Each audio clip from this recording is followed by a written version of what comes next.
প্রশ্ন হলো, আল্লাহর নবী সাল্লাল্লাহু আলাইহি ওয়াসাল্লাম জান্নাতি দলের প্রতীক বলতে সাহাবায়ে কেরামের প্রসঙ্গ কেন আনলেন? আমি খুব সহজ করে আরো সহজ করে আপনাদেরকে বুঝাই।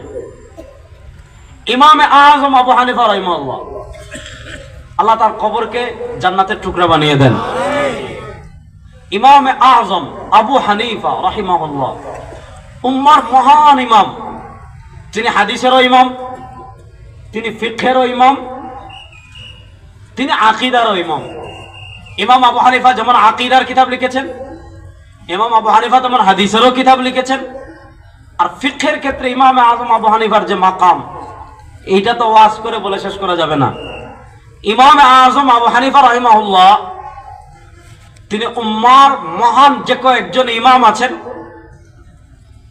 যাদের মাধ্যমে আল্লাহ দ্বীন হেফাজত করেছেন, যাদের মাধ্যমে আল্লাহ হাদিস হেফাজত করেছেন, যাদের মাধ্যমে আল্লাহ ফিকহ হেফাজত করেছেন, যাদের মাধ্যমে আল্লাহ আকীদা হেফাজত করেছেন, তাদের ভিতর অন্যতম হলেন ইমামে আযম আবু হানিফা রাহিমাহুল্লাহ।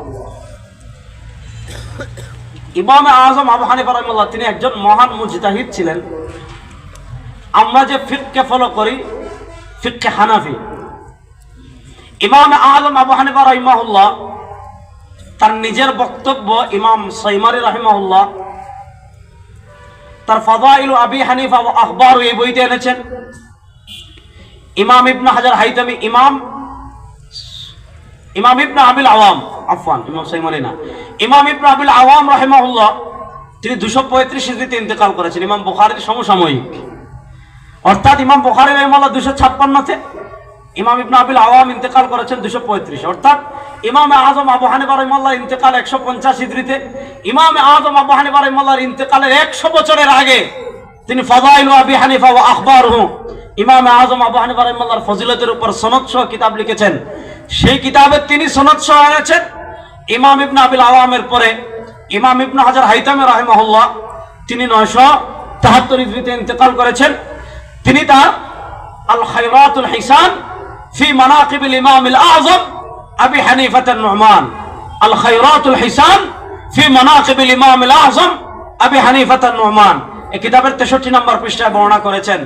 ইমাম আযম আবু হানিফা রাহিমাহুল্লাহ তিনি দেখেন, তিনি তার ফিকহের ভিত্তিপ্রস্তর স্থাপন করেছেন 4টা জিনিসের উপর।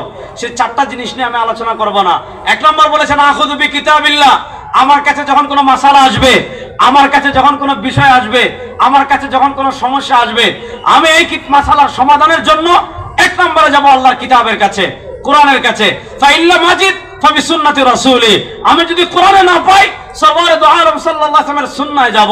আমি যদি কোরআনেও না পাই, সরওয়ারে দু আলমের সুন্নাহে না পাই, ফাবি কওলি আসহাবি আখুয, যদি আমি আল্লাহর নবীর কোন একজন সাহাবী থেকে এই মাসালার সমাধান পেয়ে যাই, আমি আর কোথাও যাব না, সাহাবায়ে কেরামকে আমার মাথার উপর রাখবো।